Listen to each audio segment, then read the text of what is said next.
समस्त प्रणाम सम्मान्य सीमा सुचित्रा भाई स्नदाता और समस्त मोर आत्मार साथी समस्त हृदय कंदर मोर प्रणाम गोटे प्रार्थना रखिक आरंभ करुछि। हे अनंत हे परम हे मोर ईश्वर तुम छड़ा ये जगत की अच्छी सरकार। हे प्रभु ये जगत ही तुम्हारा, ये सृष्टि ही तुम्हारा और आमे ही तुम्हारा। गीता निबंधमाला अष्टादश अध्याय दिव्य कर्मी मते अष्टम पारा 224, 225 और 226 यही बड़ बराटी मिली। काली तो आमर सम्मान्य सुश्री आपा सुंदर भाव व्याख्या करुले, तेणु से पाराग्राफ रु पदे नौ कारण से अलरेडी सब कर पारे अर्जुन को मुक्त पुरुष कही आ समस्त द्वंद्व अतिक्रम करती समाधान आणती निंदा प्रशंसार विचलित हंती नहीं तांको कर्म को पुरस्कार रे मापंती नहीं नैव्यक्तिता जो नैव्यक्तिकता जीवन पूर्ण समतार जीवन भगवान को समर्पण करी कर्म करती से पूर्ण ऊर्ध्व को उठी जाइछंती जेउठी अखंड पवित्रता अछि पाप पुण्यर स्थान नहीं। ए सब ए पारारे थिला आउरी अनेक अनेक घटना वर्णना करथिले। तेणु पाराग्राफ गुड़िक सब रहस्यर अज्ञान रु आलोक आड़ को जाइछि। आउ ए अष्टम पारा एठी लिखिछंती अर्जुन जी की तथापि अज्ञानर कबल रे रहिछंती तांको हृदय रे न्याय और धर्म पाई प्रेरणा अनुभव करि पारंती और मन रे विचार करि पारंती जे युद्धरु विरत रहिबा तांको पक्षे पाप हेबो। कारण ता फल रे अधर्म शक्तिर विजय जोगु देश और जाति को जो दुर्भोग अन्याय अत्याचार मंद कर्म भोगिबा को पड़िबो सेथिरे तांकर दायित्व रहिबो। एठी कहिले अर्जुन अज्ञानतार दास होई जाइछंती और तारी कबल रे रहिछंती। रहिला परे तांको भीतर कोन आसीछि तांको हृदय रे न्याय और धर्म पई प्रेरणा अनुभव करुछंती।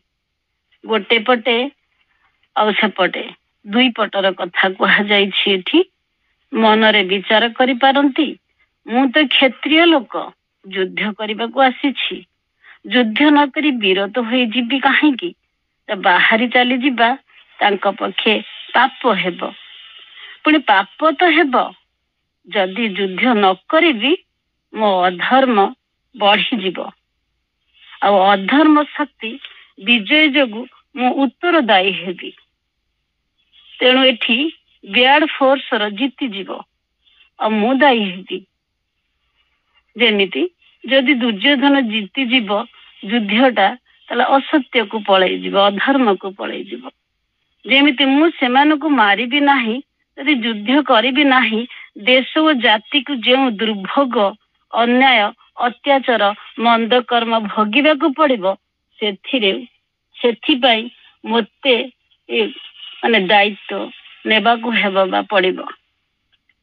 एठी ता माने मु जदि किछि न करूछि विपक्ष जो दुर्योधन पट अच्छी जो शक्ति अच्छी से ही शक्ति भी बढ़ी बढ़ी जीव बा मु जदि न अटकाउछि सेपटरे सबु सामर्थ्य बान जो व्यक्तित्व अछंती भीष्म द्रोणाचार्य कर्ण आहुरी अनेक से माने चाहिले भी एपटरे किछि भी करि परिबे नाही। कारण से माने सेमानक प्रति जेते सिंपाती भाव आनिले भी बा एमानक प्रति जेते सिंपाती भाव आनिले भी युद्ध रे सेमानक पक्ष रे सेमाने अछंती।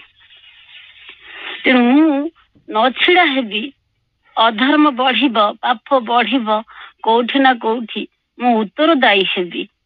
ତେଣୁ ସେମାନେ ଯେଉଁ ମନ୍ଦ କର୍ମ କରିବେ ତାର ଫଳ କିଏ ଭୋଗିବ? ଦେଶ ଓ ଜାତି ଭୋଗିବ।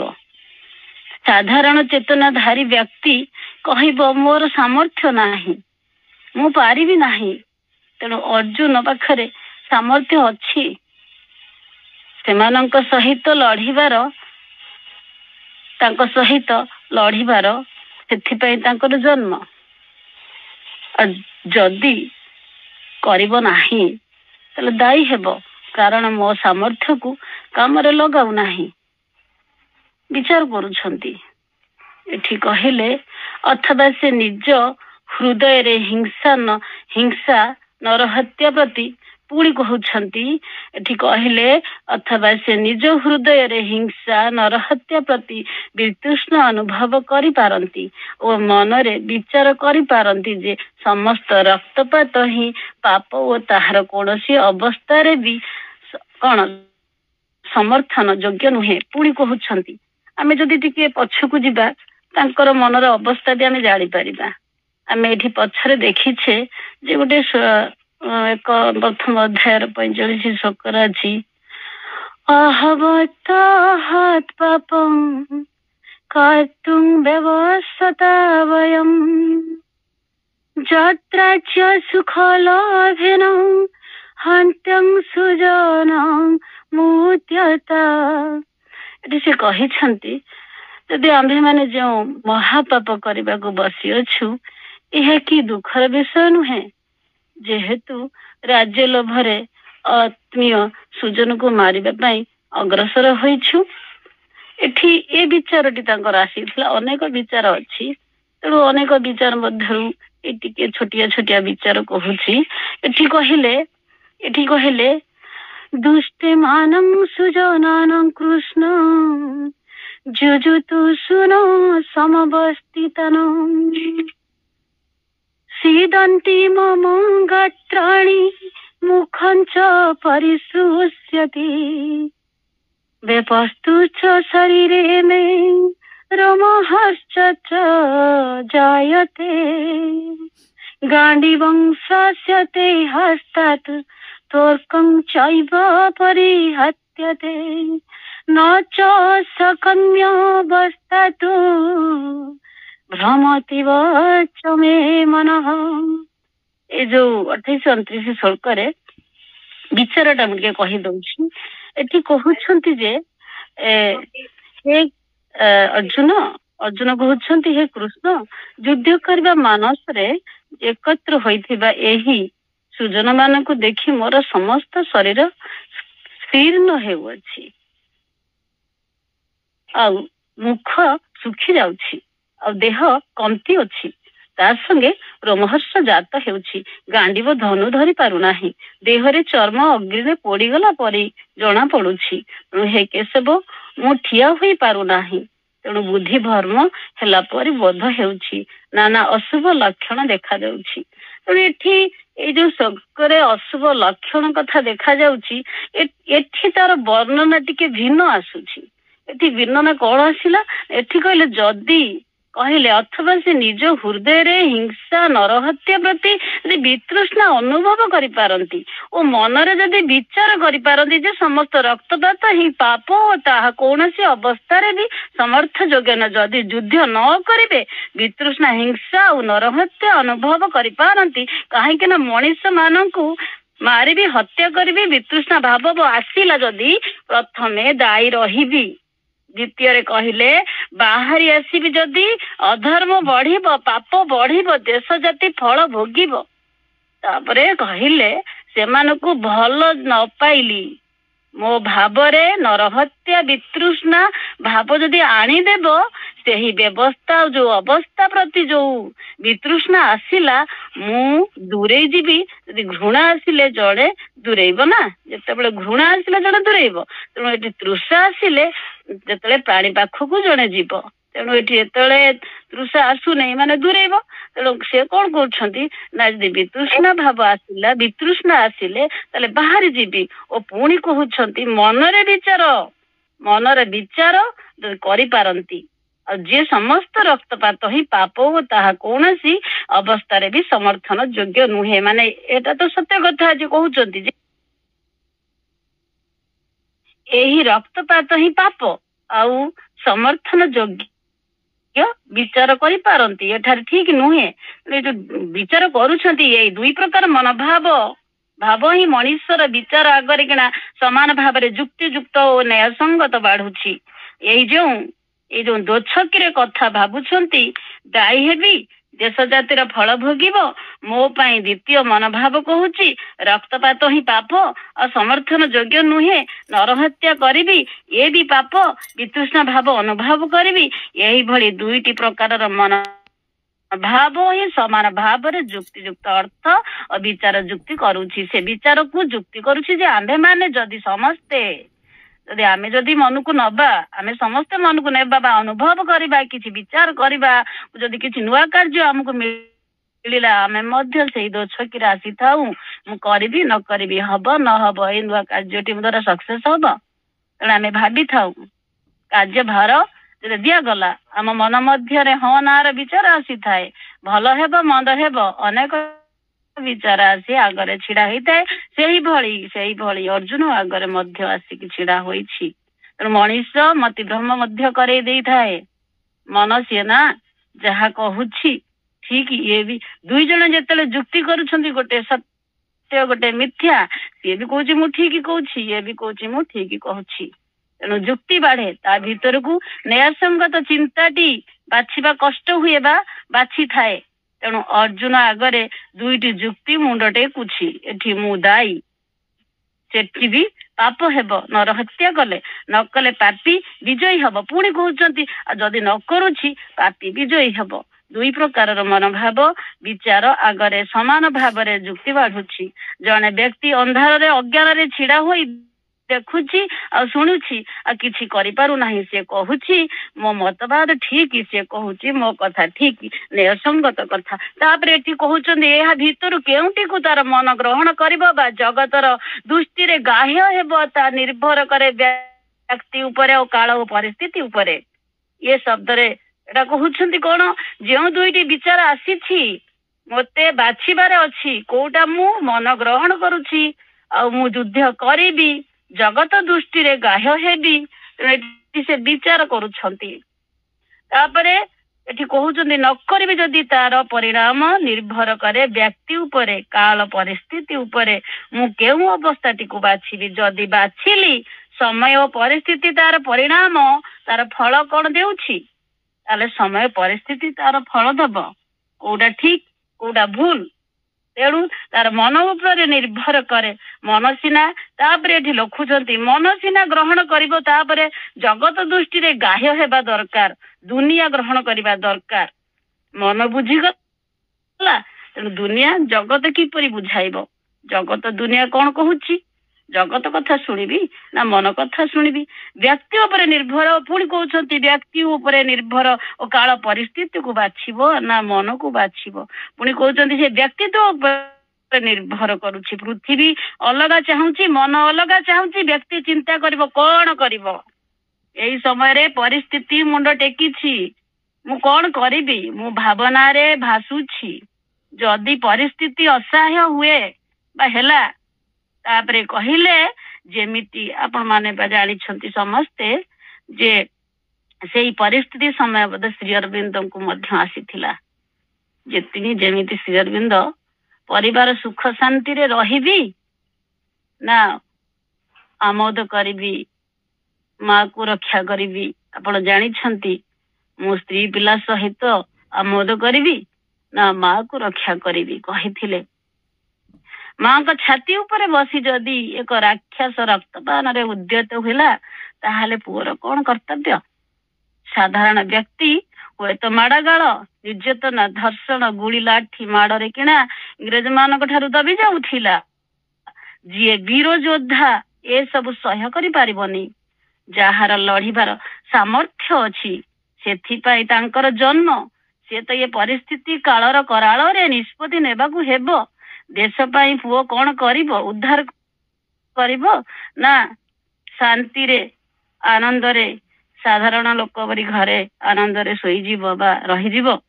ଏଠି ମଧ୍ୟ ଅର୍ଜୁନ ଆଗରେ ପରିସ୍ଥିତି ସମୟର ମୋଡ ମନର ବିଚାର ଆଗରେ ନିଷ୍ପତ୍ତି ସମୟ ମୁଣ୍ଡ ଟେକୁଛି।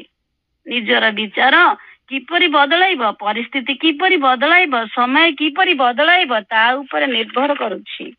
ଅଥବା ସେ କେବଳ ଏଠି କହିଲେ ଅଥବା ସେ କେବଳ ମର୍ଯ୍ୟାଦା ବୋଧ ଓ ହୃଦୟର ପ୍ରେରଣା ବଶତଃ ଯଦି ଅନୁଭବ କରିପାରୁଥାନ୍ତି, ଏଠି କହୁଛନ୍ତି ଯୁଦ୍ଧ କରିବା ଉଚିତ, ମର୍ଯ୍ୟାଦା ବୋଧ ହୋଇ ଲଢିବା ହୃଦୟରୁ ପ୍ରେରଣା ଆସୁଥାଏ। ମର୍ଯ୍ୟାଦା ଅର୍ଥ କଣ? ପ୍ରେଷ୍ଟିଜ ରଖିବା ପାଇଁ ଅନ୍ତର ପ୍ରେରଣା, ଅନ୍ୟମାନଙ୍କୁ ସାହାଯ୍ୟ କରିବା ଉଚିତ କହୁଛନ୍ତି।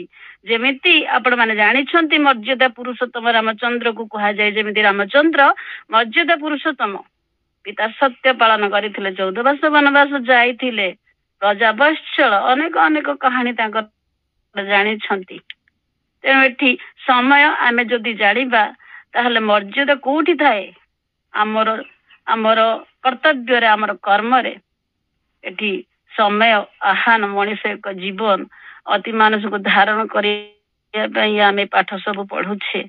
ତେଣୁ ଭବିଷ୍ୟତ ସମାଜ ଭୁଲିଯିବା ଯେତେବେଳେ ଆମ ଅତୀତରେ ଯୋଉ ଗୁପ୍ତ ରହସ୍ୟଟି ଲୁପ୍ତ ହେଇକି ରହିଛି, ମଣିଷ ଭବିଷ୍ୟତ ପାଇଁ କଣ ଗୁପ୍ତ ଅଛି ସେଠି ସେ ଆମେ ଯେତେବେଳେ ସେଇ ଭଗବାନ ମାଙ୍କୁ ପ୍ରଭୁଙ୍କୁ ଧାରଣ କରିବା, ଆମ ଭିତରର ପ୍ରେରଣାଟି ଆଗକୁ ଆସିବ। ଏଠି କହୁଛନ୍ତି ଯେ ଶତ୍ରୁମାନଙ୍କ ବିରୋଧରେ ବନ୍ଧୁମାନଙ୍କୁ ସାହାଯ୍ୟ କରିବା ଏବଂ ଅନ୍ୟାୟ ଓ ଅତ୍ୟାଚାର ବିରୋଧରେ ସତ୍ ଓ ନ୍ୟାୟର ପକ୍ଷ ନେବା ତାଙ୍କର କର୍ତ୍ତବ୍ୟ। ସତ୍ ନ୍ୟାୟର ପ୍ରେରଣା କହୁଛନ୍ତି, କଣ କହୁଛନ୍ତି ନା ଯୁଦ୍ଧ କରିବା ଉଚିତ ନା ଅନ୍ୟକୁ ସାହାଯ୍ୟ କରିବା, ଏ ସବୁ ହୃଦୟର ପ୍ରେରଣାରେ ଅନୁଭବ ହୁଏ। ବନ୍ଧୁମାନଙ୍କୁ ସାହାଯ୍ୟ କରିବି, ଅନ୍ୟାୟର ଅତ୍ୟାଚାର ବିରୋଧରେ ଲଢିବି, ସତ୍ ନ୍ୟାୟ ପକ୍ଷ ନେବି ନା ଏହା ମୋର କର୍ତ୍ତବ୍ୟ, ଭିତରୁ ପ୍ରେରଣା ଆସୁଥିବ। ମର୍ଯ୍ୟାଦା ଅର୍ଥ କଣ? ଶିଷ୍ଟତା ବା ଶାଳୀନତା। ମୋ ଭିତରୁ ସେଇ ଶିଷ୍ଟତା, ସେଇ ଶାଳୀନତା ମତେ ପ୍ରେରଣା ଦଉଥିବ। ଏସବୁ ହଉଛି, ଆମେ ଯେତେ ସବୁ ଶୁଣିଲେ ତାଙ୍କ ପାଖରେ ଏସବୁ ଅପସନ ଥିଲା। ଏମିତି ହୋଇ ଲଢେଇ କରିପାରେ, ନ କରି ବି ପାରେ, ସମ୍ଭାବନା। ଇଏ ସମ୍ଭାବନା ଦେଇ ଗତି କରୁଥିଲେ ତାଙ୍କ ଭିତରେ। ତାପରେ ଆସିଲା ଦ୍ୱିତୀୟ ଷ୍ଟେପରେ କଣ କହିଲେ? କିନ୍ତୁ ମୁକ୍ତ ପୁରୁଷର ଦୃଷ୍ଟି ଏଇ ସବୁ ଆଦର୍ଶର ଦ୍ୱନ୍ଦ୍ୱକୁ ଅତିକ୍ରମ କରି ଯାଉଥାଏ। ସେ କେବଳ ଦେଖନ୍ତି ଯେ ଧର୍ମର ରକ୍ଷା ପାଇଁ ବା ଧର୍ମର ବିକାଶ ପାଇଁ ଭଗବାନ ତାଙ୍କ ଠାରୁ କଣ ଦାବି କରନ୍ତି। ଏଠି କହିଲେ ସେ ଗୋଟେ ପାଠ ଗଲା, ଏଠି ମୁକ୍ତ ପୁରୁଷ ବିଷୟ ଆସିଲା। ମୁକ୍ତ ପୁରୁଷ ନିର୍ଭୀକ ସ୍ୱଚ୍ଛନ୍ଦ ହୋଇଥାନ୍ତି, ଉନ୍ମୁକ୍ତ ଭଳି ଯେମିତି ଆକାଶରେ ପକ୍ଷୀ ଉଡିଥାଏ।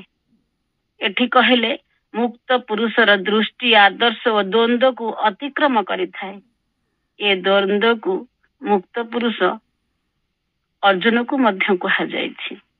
ଏ କାର୍ଯ୍ୟଟି ଆଦର୍ଶ ଅଛି, ସେ କାର୍ଯ୍ୟରେ ଦ୍ୱନ୍ଦ୍ୱ ଅଛି, ଅସୁବିଧା ଅଛି, ପ୍ରଶଂସା ଅଛି, ନିନ୍ଦା ଅଛି, ପ୍ରେରଣା ଆସିବ, ମର୍ଯ୍ୟାଦା ଆସିବ, ହେବ ନ ହେବ, କରିବି ନ କରିବି, ଏସବୁ ଦ୍ୱନ୍ଦ୍ୱ ଅତିକ୍ରମ କରି ଯାଇଥାନ୍ତି ମୁକ୍ତ ପୁରୁଷ।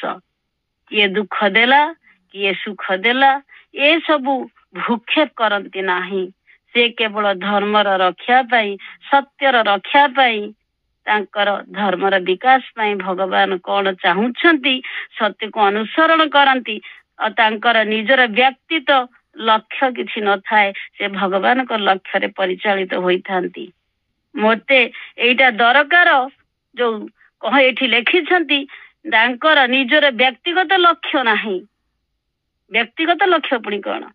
ମତେ ଏଇଟା ଦରକାର, ଅହଂକୁ ନେଇ ମୁଁ ନେଇ ବଞ୍ଚିବା, ମୁଁକୁ ନେଇକି ବଞ୍ଚିବା, ସେଇଟା ହଉଛି ବ୍ୟକ୍ତିଗତ। ମୁଁ, ମୋ ପରିବାର, ମୋ ସମ୍ପତ୍ତି, ମୋ ଧନ, ମୋର ଏସବୁ ଭିତରେ ଲୋଭ ମୋହ ଥାଏ। ମୁକ୍ତ ପୁରୁଷରେ ଏସବୁ ନଥାଏ। ମୁଁ କରିଛି, ମୋ ଦ୍ୱାରା ହୋଇଛି ବୋଲି ଯୋଉ କହିଥାଉ, ଅଭିମାନ କରିଥାଉ, ଏସବୁ ଦ୍ୱନ୍ଦ୍ୱ ଅତିକ୍ରମ କରି ଯାଇଥାନ୍ତି। ତାଙ୍କ ପାଖରେ ପୂର୍ଣ୍ଣତା, ଆତ୍ମାରେ ବଞ୍ଚିଥାନ୍ତି, ପୂର୍ଣ୍ଣତାରେ ପୂର୍ଣ୍ଣତା ପୁଣି କଣ? ପୂର୍ଣ୍ଣତା ଆମ ଭିତରେ ଯାହା ବି ଆସୁଛି ସମତା ପୂର୍ଣ୍ଣ ଅବସ୍ଥା ହେଇ ଆନନ୍ଦିତ ହୋଇ ଅନ୍ତରରେ ବାସ କରିବା, ସବୁକୁ ଶୁଦ୍ଧତା ଦବା ହିଁ ପୂର୍ଣ୍ଣତା। ଯଦି ଅସୁବିଧା ବିପତ୍ତି ଆସିଲା, ଆତ୍ମାରେ ବଞ୍ଚିଛି କିନ୍ତୁ ମତେ କିଛି ଭୂକ୍ଷେପ କରିନାହିଁ ଅସୁବିଧା ଆଉ ବିପତ୍ତି। ସିଏ ଆସିଛି ତା ବାଟରେ ଝଡ଼ ହେଇ ସେ ଚାଲି ଯାଇଛି। ଏ ବିପଦ କଣ ସେ ବିପତ୍ତି କଣ, ତେଣୁ ମୋର କିଛି ଅସୁବିଧା କରିପାରିନି। ତାରି ଭିତରେ କିଛି ତା ଭିତରେ ମୁଁ ଭଲକୁ ଉଣ୍ଡାଳିଛି।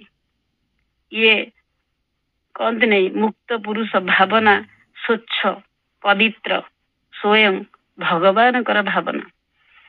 ସେ ଭାବେ ଭଗବାନ କଣ ଦାବି କରୁଛନ୍ତି ଧର୍ମର ବିକାଶ ପାଇଁ, ମତେ ସେଇ ପଦକ୍ଷେପ ନେବାର ଅଛି ଧର୍ମର ରକ୍ଷା ପାଇଁ। ତାଙ୍କର ଲକ୍ଷ୍ୟ ବ୍ୟକ୍ତିଗତ ଲକ୍ଷ୍ୟ ନୁହେଁ, ବ୍ୟକ୍ତିଗତ ଭଲ ପାଇବାରେ ରାଗ ଦେଶ ସନ୍ତୋଷ ବିଧାନ ଏଠି ଅଛି ସେ ଚାହାନ୍ତି ନାହିଁ।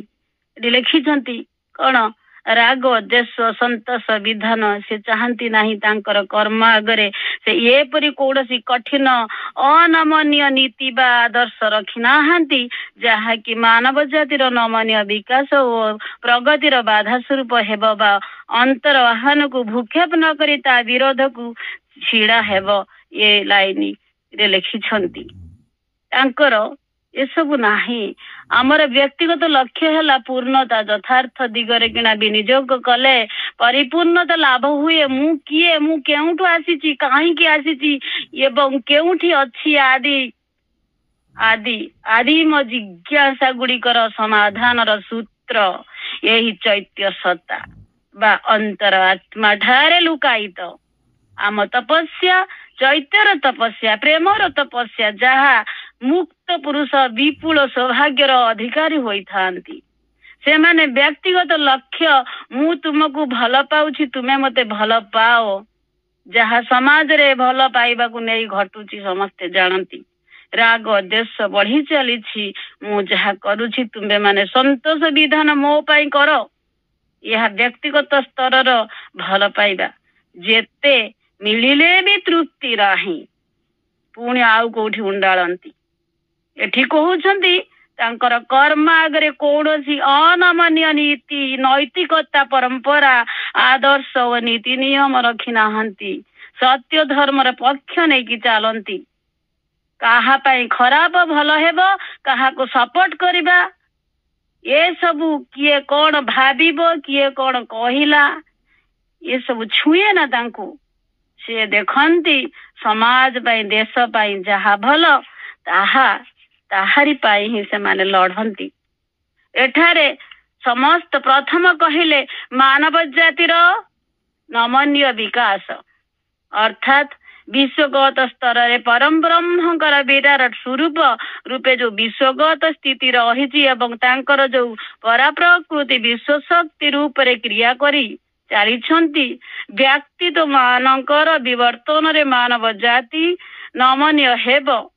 ତେଣୁ ଅହଂ ଶୂନ୍ୟ ହେବ। ଯେମିତି ସୁନା ତରଳିଲେ ବସ୍ତୁର ଆକାର ନିଏ, ଖରାପ ଜିନିଷ ନଷ୍ଟ ହେବ, ସେହିଭଳି ମଣିଷ ଖରାପ ସବୁ ନଷ୍ଟ ହୁଏ। ଯେତେବେଳେ ଅହଙ୍କାର ପରିବର୍ତ୍ତନ ହେଲେ, ଅହଂ ନଷ୍ଟ ହେଲେ ସିଏ ନମନୀୟ ହୁଏ, ଆଉ ନଇଁ ପଡେ, ଆଉ ସହିଯାଏ, ଆଉ ଔଦ୍ଧତ୍ୟ ନଷ୍ଟ ହୋଇଯାଏ।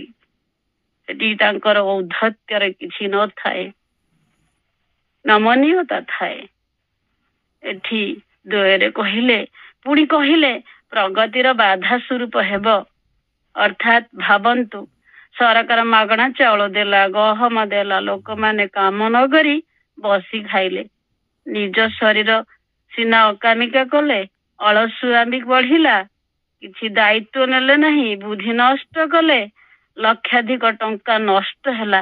ସେହି ଟଙ୍କା ଅନ୍ୟ କୌଣସି ଜାଗାରେ ଯଦି ଲାଗିଥାନ୍ତା, ଦେଶର ଉନ୍ନତି ହୋଇଥାନ୍ତା। ଦେଶ ପାଇଁ ଜାତି ପାଇଁ ବାଧା ହେଲା, ପ୍ରଗତି ବାଧା ସ୍ୱରୂପ ହେଲା।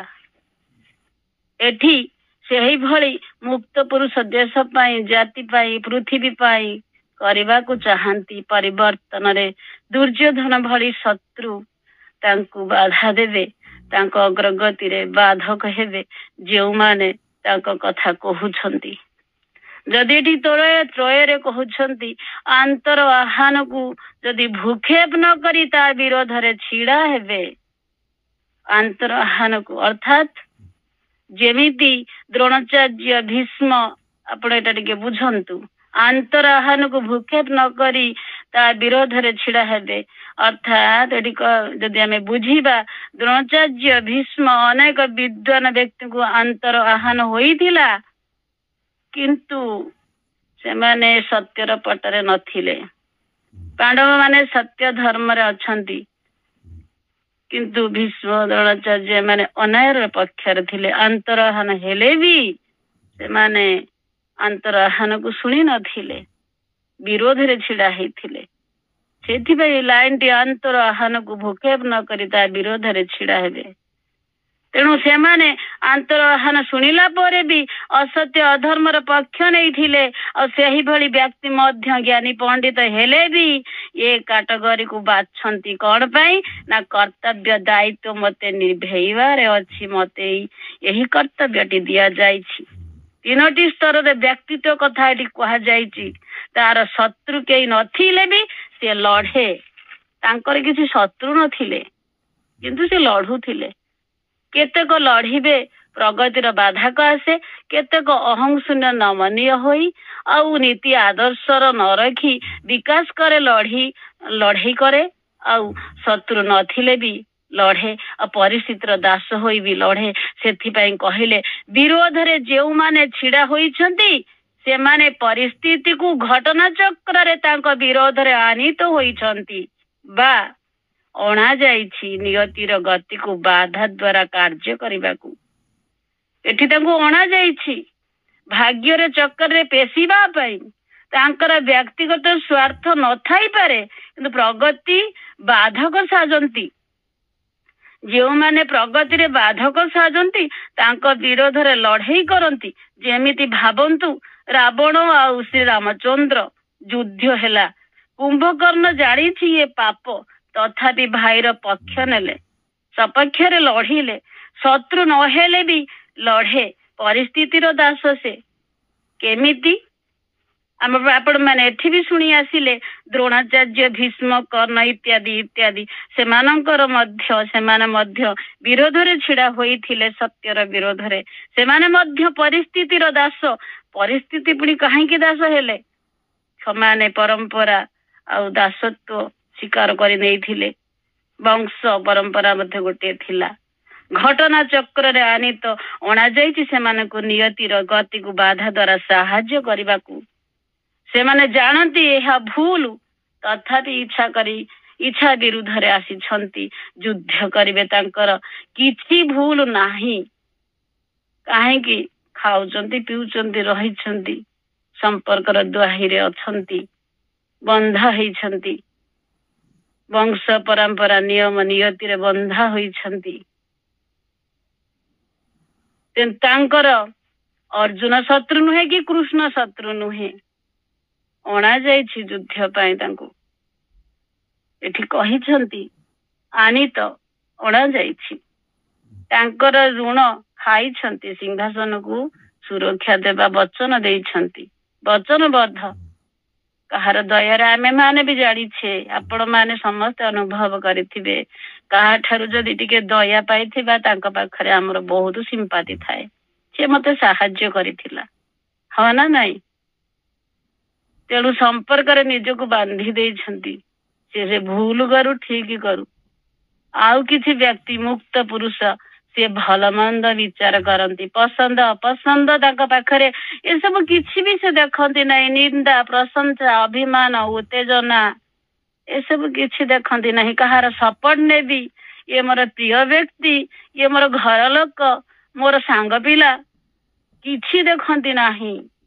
କେବଳ ଧର୍ମ ଓ ସତ୍ୟ ନ୍ୟାୟକୁ ଧରି ବରଣ କରନ୍ତି। ଏହିଭଳି ଲୋକ ମନୀଷୀ, ଋଷି, ନ୍ୟାୟବନ୍ତ ବ୍ୟକ୍ତି ତ ପୃଥିବୀରେ ଅଛନ୍ତି। ଆଉ ତାଙ୍କ ପାଇଁ ସତ୍ୟ ହିଁ ତାଙ୍କ ପାଇଁ ଚାଲିଛି। ସୂର୍ଯ୍ୟ, ଚନ୍ଦ୍ର, ଦିନ ରାତି ସବୁ ଚାଲିଛି। ସମୟର ତାଡନାରେ ଦେଖନ୍ତୁ ଆପଣ ମାନେ ବୁଝନ୍ତୁ ସମୟର ତାଡନାରେ ଯଶୁର ରତ୍ନାକର ଭରି ପାପୀ ମଧ୍ୟ ସେ ପରିବର୍ତ୍ତନ ହୋଇ ବାଲ୍ମୀକି ହୋଇଗଲା। ଆଉ ମା ପ୍ରଭୁଙ୍କର ସେହି ପରିବର୍ତ୍ତନ ଆଶା ନାହିଁ ପୃଥିବୀ ପୃଷ୍ଠରେ ଜନ୍ମ। ଯଦି ଗୋଟେ ଯଶୁ ରତ୍ନାଙ୍କର ପରିବର୍ତ୍ତନ ହେଇପାରିଲା ତାହେଲେ ଆମ୍ଭେମାନେ କାହିଁକି ହେଇପାରିବା ନାହିଁ? ତାହେଲେ ପରିବର୍ତ୍ତନ ସମ୍ଭବ କେବଳ ମଣିଷର ବିଚାରଧାରା ପରିବର୍ତ୍ତନ ହେଲେ। ମଣିଷ ପ୍ରକୃତିର ପରିବର୍ତ୍ତନ ପାଇଁ ତ ପ୍ରଭୁ ମାଙ୍କର ଏ ଧରା ଅବତରଣ। ସତ୍ୟ ଏବେ ଦିଶୁଛି ତାଙ୍କ ପାଇଁ ସମୟ ପରିସ୍ଥିତିକୁ ଅନୁଭବ ସେଇଥିପାଇଁ ଏଇ ସତ୍ୟର ଅନୁଭୂତି ଅଭିଜ୍ଞତା ଏହିକୁ ନେଇକି ମୋର ଗୋଟେ ଲେଖାଟିଏ ବି ମଧ୍ୟ ଅଛି। ଏବେ ନୂଆ ଲେଖାଟି। ଲୁକାୟିତ ସତ୍ୟ ଦିଶୁଛି ସେ ତ ମୁରୁକି ହସୁଛି ଆଗକୁ ଆସିବା ପାଇଁ କି ତାକୁ କାଳର ଅବଧି ଲାଗୁଛି ଅତୀତ ବର୍ତ୍ତମାନ ଭବିଷ୍ୟ ସମୟ ଚକ୍ରରେ ଧାଇଁଛି ଲୁକାୟିତ ସତ୍ୟ ଦିଶୁଛି ସେ ତ ମୁରୁକି ହସୁଛି ଆସୁଛି ଦିଶିଲାଣି ସମସ୍ତଙ୍କୁ ଦିଶିଲାଣି ସତ୍ୟ କଣ ହେଲା ଶୋଇଥିଲା ତନ୍ଦ୍ରା ଜାଗିଲାଣି ଲେଖାଯାଇଛି ଯଦି ଆମେ ତାପରେ ଲେଖାଯାଇଛି ବଡ ପାରାଗ୍ରାଫଟି ଜଲ୍ଦି କରିବା କେତେ ସମୟ ହେଲାଣି ତଥାପି ସେମାନଙ୍କ ବିରୋଧରେ ତାଙ୍କର କୌଣସି କ୍ରୋଧ ବା ବିଦ୍ୱେଷ ରହି ନପାରେ କାରଣ ଦିବ୍ୟ ପ୍ରକୃତିରେ ସେ ସବୁର କୌଣସି ସ୍ଥାନ ନାହିଁ ନିଜର ବିରୋଧୀକୁ ପଦାନତ ଓ ନିହତ କରିବା ପାଇଁ ଅସୁରର ଯେଉଁ ବାସନା ଥାଏ ବା ରାକ୍ଷସ ଭିତରେ ନରହତ୍ୟା ପାଇଁ ଯେଉଁ ଭୀଷଣ ରକ୍ତ ପିପାସା ଥାଏ ସେ ସବୁ ତାଙ୍କର ଧୀର ଶାନ୍ତ ଏବଂ ସର୍ବତୋମୁଖୀ ସହାନୁଭୂତି ଓ ଜ୍ଞାନ ପକ୍ଷରେ ସମ୍ପୂର୍ଣ୍ଣ ଅସମ୍ଭବ। ଏଠି କହୁଛନ୍ତି ଯେ ଯଦି ସେମାନଙ୍କର ବାଧା ଦ୍ୱାରା ନିୟତି ଗତିକୁ କଣ କରିବେ ବଦଳାଇ ହେଇପାରିବ। ଏଠି କହିଲେ ଯେତେବେଳେ ଅର୍ଜୁନ ଯୁଦ୍ଧ କରିବାକୁ ମନା କଲେ ଶ୍ରୀକୃଷ୍ଣ ଗୀତା ଜ୍ଞାନ ଦେଇ ତାଙ୍କୁ ରାଜି କରାଇଲେ ନିୟତିର ଗତିକୁ ବନ୍ଧା ହୋଇଛନ୍ତି ତାଙ୍କ ନିୟତି ଗତି ଇଚ୍ଛା ନଥିଲେ ବି ତାଙ୍କୁ ପୃଥିବୀରେ ଏହି କାମ କରିବା ପାଇଁ ସୃଷ୍ଟି କରାଯାଇଛି ତେଣୁ ଭଗବାନ ତା ମନଟିକୁ ପରିବର୍ତ୍ତନ କରିଲେ ନୈତିକତାରୁ ସତ୍ୟ ଦୃଷ୍ଟି ଆଡକୁ ଦିବ୍ୟ ଦୃଷ୍ଟି ଆଡକୁ ନେଇଗଲେ ତେଣୁ ସେମାନେ ସିନା ଯୁଦ୍ଧ କରୁଛନ୍ତି କାହା ବିରୁଦ୍ଧରେ କାହାର କିଛି ନାହିଁ ତେଣୁ ଏଠି ତାଙ୍କୁ ଦୋଷ ଆମେ ଯେତେବେଳେ ହାୟର ଲେବୁଲରେ ଦେଖିଲେ ତାଙ୍କୁ ଆମେ ଦୋଷ ଦେଇପାରିବା ନାହିଁ ନିଜର ବିରୋଧକୁ ପଦାନ୍ୱିତ କରିବା ପାଇଁ ଏଠି ନିଜର ବିରୋଧୀକୁ କଣ କହିଲେ ଏଠି କହୁଛନ୍ତି ଯେ ପ୍ରକୃତି ସେ ସବୁର କୌଣସି ସ୍ଥାନ ନାହିଁ ନିଜର ବିରୋଧକୁ ପଦାନତ ଓ ନିହତ କରିବା ପାଇଁ ଅସୁରର ଯେଉଁ ବାସନା ବା ରାକ୍ଷସ ଭିତରେ ଯୋଉ ନରହତ୍ୟା ଏଠି ଯୋଉ କହିଛନ୍ତି ଜଣେ ତୁମକୁ ଅଟକାଉଛି ନରହତ୍ୟା ଯୋଉ ରାକ୍ଷସର ଭାବ ଯୋଉ କହିଛନ୍ତି ଜଣେ ତୁମକୁ ଅଟକାଉଛି ତୁମ ବିରୋଧରେ କାର୍ଯ୍ୟ କରୁଛି ମାରି ଦଉଛି ପଛକୁ ଯୁଦ୍ଧ କରୁଛି ଟାଣୁ ଏଠି କଣ କରୁଛନ୍ତି ନା ଏଠି ଆସୁରିକ ଅଛି ଦୋଷ ଅଛି ଲୋଭ ହିଂସା ଅଛି ମୁକ୍ତ ପୁରୁଷ ପାଖରେ ସେ ସବୁ କିଛି ନଥାଏ ଯେଉଁମାନେ ମୁକ୍ତ ପୁରୁଷ ତାଙ୍କର ଲକ୍ଷଣରେ ଏସବୁ କିଛି ବି ନାହିଁ ଯେଉଁମାନେ ମୁକ୍ତ ପୁରୁଷ ତାଙ୍କ ପାଖରେ ଏସବୁ ରାକ୍ଷସର ଗୁଣ ନଥାଏ ଅସୁରର ବାସନା ନଥାଏ ତେଣୁ ତାଙ୍କ ପାଖରେ କେବଳ ଦିବ୍ୟତା ଥାଏ ପ୍ରଥମ କାଟଗୋରୀ ଲୋକ ଅହଂ ଯୁକ୍ତ ବା ହିଂସୁକ ଦ୍ୱିତୀୟ କାଟଗୋରୀ ଲୋକ ବାଧ୍ୟ ହୋଇ ଯୁଦ୍ଧ କରନ୍ତି ତୃତୀୟ କାଟଗୋରୀ ଲୋକ ମୁକ୍ତ ପୁରୁଷ ଯାହାଙ୍କ ଠାରେ ପଦ୍ମପତ୍ରର ପାଣି ଛୁଏ ନାହିଁ ସେମାନେ ଜାଣନ୍ତି ମୋ ସହିତ ଯେ ଯୁଦ୍ଧ କରୁଛନ୍ତି ସେମାନଙ୍କର କିଛି ଭୁଲ ନାହିଁ ଅଭିଯୋଗ ନାହିଁ ସେମାନଙ୍କର ଧାରଣା ମୁକ୍ତ ମାରିକି ବାବା ନବା ତାଙ୍କର ସେମାନେ ଚାହାନ୍ତି ନାହିଁ ରାକ୍ଷସର ରକ୍ତ ପିପାସା ଅସୁରର ବାସନା ବିରୋଧୀକୁ ପ୍ରଦାନତ ନିହତ କରିବାର ଏସବୁ ଗୁଣ ନଥାଏ ଦିବ୍ୟ ପ୍ରକୃତିର ଏସବୁ ଗୁଣ ନଥାଏ ବରଂ ଅନ୍ୟ ପକ୍ଷରେ ରହିଥାଏ ସମସ୍ତଙ୍କ ପ୍ରତି କୃତଜ୍ଞତା ବନ୍ଧୁ ଭାବ ମିତ୍ର ଭାବ କରୁଣା ଭାବ सबु दिव्य प्रकृति करुणा दृष्टि थाए तांकर धीर शांत एवं सर्वतोमुखी सहानुभूति और ज्ञान पक्षर असंभव बा ये आसुरिक गुण राक्षसर गुण बा क्रोध ये सब न थाए काहाकू आघात करने चाहती नहीं समस्त प्रति विश्वजनीन बंधु भाव थाए करुणा भाव थाए मैत्री हो करुणा वच मैत्री भाव करुणार भाव थाए एठी कहले जो माने दिव्य प्रकृतिर बास करुछंती तांको ठारे विदेश क्रोध रही न थाए खराब जिनिस स्थान नाही यही करुणा हेउची मनुष्य मानक उपरे दिव्य पुरुषंकर करुणा दृष्टि निज भीतर जे समस्त जीव को आश्रय दे थाए यह साधारण मनुष्य चित्त अनुकंपा नुहे जहाँकि हृदय स्नायु रक्त मांसर विकंप और दोबल्य रूप देखा दे थाए एठी लिखिले आपण माने बुझंतु एठी कहउचंती कोन यह साधारण मनुष्य चित्त अनुकंपा नुहे जहाँकि हृदय स्नायु रक्त मांस विकंप और दोबल्य रूप देखा दे थाए यह साधारण मनुष्य मानक अनुकंपा हृदय स्नायु प्रेम भाव करुणा भाव साहाय्य सहानुभूतिर भाव शरीर श्रीहरण दुर्बल रक्त मांस एगुड़ा सब जोटा कि दुर्बल रक्त मांस विकंप होता है कंपित हुए थरिबा को लागे दुर्बलता देखा दिए शारीरिक जीवन को बड़ करी देखती नाही मु बड़ मो कार्य बड़ मु जहा करूची ठीक मो द्वारा हेउची विजयर लाभ करी थांती मु राजा मो शरीर सबु क्षेत्र रे उत्तम बलवान शक्तिवान सामर्थ्यवान से माने स्वार्थ को नहीं बंचती ये समस्त शब्द साधारण व्यक्ति पाई प्रयोज्य तेणु मुक्त पुरुष पाई नुहे मुक्त पुरुष दृष्टि आत्मार जीवन उपर निर्बद्ध करिछि निर्बद्ध शरीर जीवन को शरीर जीवन को से केवल जंत्रर मूल्य दियंती तांको शरीर जीवन को जंत्रर मूल्य दियंती साधारण जीवन मन प्राण शरीर ही सब किछि साधारण व्यक्ति भावे मुक्त पुरुष जीवन आत्मा रु आसे मन प्राण शरीर जंत्र और परम सत्य समग्र जगत रे परिव्याप्त मनुष्यर अंतर रे उपस्थित आत्मा होची परम सत्य यह एक विश्व तत्व भागवत रे जो मनुष्य कहती भागवत रे जो कहा जायछि जो मनुष्य देह दिव्य ज्ञान कहा जायछि आत्मार उपस्थिति ही से ही दिव्य ज्ञान